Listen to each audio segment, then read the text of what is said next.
गोत्री के कृणाल चौराहे के पास स्थानीयों की शिकायत के बाद हाल ही में वडोदरा महानगर पालिका की ओर से अवैध अतिक्रमण दूर करवाए गए हैं, जिसके मद्देनजर आज स्थानीय इकट्ठा होकर पालिका की बड़ी कचहरी पर अवैध अतिक्रमणों को दूर करवाने के मद्देनजर धन्यवाद अदा करने पहुंचे थे। वडोदरा शहर के गोत्री इलाके में कृणाल 4 रास्ता है, जहां पर कई सालों से अवैध तौर पर अतिक्रमण कर मार्केट लगाया जाता था। वहां पर असामाजिक तत्व भी बैठते थे और वहां से गुजरने वाली बहन बेटियों को छेड़ते थे। ऐसी कई शिकायतें भी स्थानीयों की ओर से की गई थी, जिसके बाद स्थानीयों की ओर से इन अतिक्रमणों का विरोध जताया जा रहा था। ऐसे में प्रशासन हरकत में आया और वडोदरा महानगर पालिका की अतिक्रमण शाखा की टीम की ओर से पुलिस को साथ में रखकर यहां से अवैध अतिक्रमण दूर करवाए गए, जिसके मद्देनजर अब आसपास की सोसाइटी के निवासी बेहद ही खुश है। जिसके मद्देनजर स्थानीय अग्रणी और पूर्व काउंसिलर राजेश आयरे के साथ आज ये सभी स्थानीय इकट्ठा होकर पालिका की बड़ी कचहरी पर पहुंचे थे और वहां पर उनकी ओर से स्थायी समिति के चेयरमैन डॉक्टर शीतल मिस्त्री को गुलदस्ता देकर वडोदरा महानगर पालिका की इस कामगिरी को सराहते हुए उनका धन्यवाद अदा किया गया था। वडोदरा शहर में शहरीकरणનો જે ભાર વધી રહ્યો છે એના કારણે કોર્પોરેશનના પ્લોટ હોય, કલેક્ટરના પ્લોટ હોય કે ઉડાના પ્લોટ હોય એની પર સ્લમ અને આ રીતે ઇલીગલ બજારો બની જતા હોય છે। ખાસ કરીને ડ્રાફ્ટ ટીપી હોય જ્યાં સુધી ફાઇનલ ન થાય અને જમીન માલિકે પોતાની 60% જમીનમાં જ્યારે મકાનો બાંધી દીધા હોય ત્યારે ઓટોમેટિકલી 40% જમીન એ વડોદરા કોર્પોરેશનની ઉડાની થતી હોય છે અને હાઈ ટેન્શન લાઇનની નીચે આ જોખમકારક રીતે કપડા બજાર ચાલી રહ્યું હતું। સ્થાનિક રહીશોની વારંવાર રજૂઆત હતી કે ત્યાં આગળ જ્યારે આપણે કહીએ કે સમૂહમાં 400-500 પથારાવાળા ભેગા થઈ જાય, બધા સંસ્કારી ના હોય, કોઈક જગ્યાએ કોઈક અણબનાવ બી બનતા હોય। ખાસ કરીને જે અમારા પૂર્વ કાઉન્સિલર અને એરિયાના નેતા એવા શ્રી રાજેશભાઈ આર્યની પણ રજૂઆત હતી કે એરિયામાં બહેનો દીકરીઓની મસ્કરી થતી હોય અથવા ગંદકી થતી હોય, ટ્રાફિક જામના દ્રશ્યો થતા હોય ત્યારે આવા દબાણો પ્રોપર કોગ્નિઝન્સ લઈ અને લીગાલિટી જોઈ અને દૂર કરવાનું પગલું ભરવું પડતું હોય છે।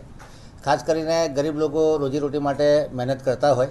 અને કોઈની રોજીરોટી છીનવી એ કોર્પોરેશનનો કોઈ દિવસ હેતુ હોતો નથી, પરંતુ જ્યારે ફાયદા અને નુકસાન બંનેનું તોલમાપ કરવામાં આવે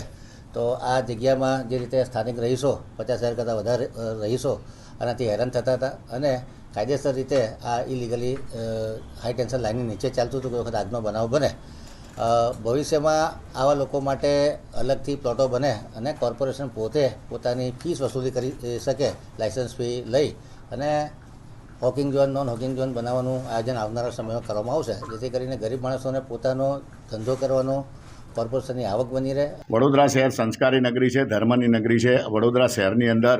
જ્યારે કોઈ પણ તમે જુઓ છો કુણાલ 4 રસ્તાનું જે દબાણ હટાવવાનો વિષય હતો, આજે વડોદરા શહેરના ભારતીય જનતા પાર્ટીના પ્રમુખ સાથે જે લોકોએ મેઇન કામગીરી જે અમારે સપોર્ટ કર્યો એવા ડૉક્ટર શીતલ મિસ્ત્રી જે અમારા સ્ટેન્ડિંગના ચેરમેન છે, વડોદરા મ્યુનિસિપલ કમિશનર છે, પોલીસ કમિશનર છે, સાથે ડીસીબી ઝોન 1 જુલીબેન કોટિયા કે જેમને પણ આ બધા જ લોકોના સાથ સહકારથી અને દાદાનું બુલડોઝર ફર્યું છે। કારણ કે જ્યાં જ્યાં પણ અધર્મ હોય ત્યાં ધર્મની લડાઈ લડવી પડે, નહીં કોઈ પથારાના સિંગલ લોકો માટે આજે અમે લડ્યા હતા, પણ એ પથારોવાળો એક માણસ પથારો જ્યારે નાનો માણસ જ્યારે એક લારી લઈને ઊભો તો એના 500 ને 1000 રૂપિયા આપણે વહીવટી ચાર્જ લે છે। જ્યારે કોઈ સૂત્રધાર 3-3 હજાર રૂપિયા લઈ પથારો ઉઘરાણી કરે, 400 પથારા એક જ જગ્યાએ સંડાસ બાથરૂમ ત્યાં જ કરે, પાર્કિંગની સમસ્યા થાય, લોકો દોઢ વર્ષ સુધી ઓનલાઈન ફરિયાદ કરે, સાથે સાથે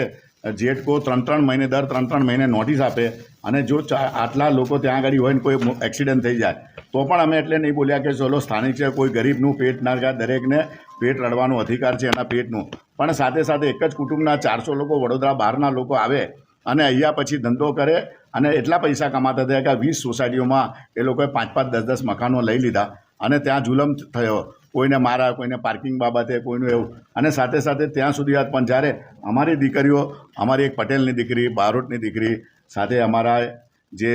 દરબારની દીકરી ક્યારે પોલીસ સ્ટેશન ના જાય, એને પોલીસ સ્ટેશન જવું પડ્યું અને એને ફરિયાદ કરવા પડી ત્યારે એની સામે ક્રોસ કરીને એ દીકરીને ને બી કરાવ્યું. જો કે પોલીસનો આજે આભાર માને કે એને પર પોસ્કોનો ગુનો દાખલ કરી 12 દિવસ એને જેલમાં પણ રાખવામાં આવ્યો. સાથે સાથે વડોદરા પોલીસ કમિશનરે પણ ઇનિશિયલી લીધું અને 2 વાર એ લોકો એટલું ઘર્ષણમાં ઉતર્યા, પણ મ્યુનિસિપલ કમિશનર ડૉક્ટર શીતલ મિસ્ત્રી, પોલીસ કમિશનર અને વડોદરા શહેર પ્રમુખનો અમે આભાર માનીએ છીએ, કારણ કે આ દાદાનું બુલડોઝર છે. જ્યાં બી અસામાજિક વસ્તુ હોય, કોઈની ગરીબની રોટલી સાથે ક્યાં લેવા દેવા નથી. એ લોકોને નજીકની અંદર કોઈ સારું એ લોકોને જગ્યા મળવી જોઈએ, એમને પ્લોટ મળવા જોઈએ, પણ એ કોર્પોરેશનને પૈસા કોર્પોરેશન એનો વહીવટી ચાલ લે, નહીં કોઈ સૂત્રધાર લે. દરેક સમાજના લોકો રહ્યા છે, દરેક પક્ષના લોકો સાથે રહ્યા છે. એટલા માટે ખાસ આ અમે કહેવા આવ્યા છે કે આવા કોઈ પણ લોકોને વડોદરા શહેરની અંદર કોઈ પણ સંજોગોમાં ચલાવીને લેવાય. આજે અમારી દરબારની દીકરીને ન્યાય મળ્યો છે, એટલે અમે આ બધાનો આભાર માનવા આવ્યા છીએ. हमसे जुड़े रहने के लिए हमारे YouTube चैनल को सब्सक्राइब करें और नई वीडियो की नोटिफिकेशन के लिए बेल आइकॉन को दबाएं।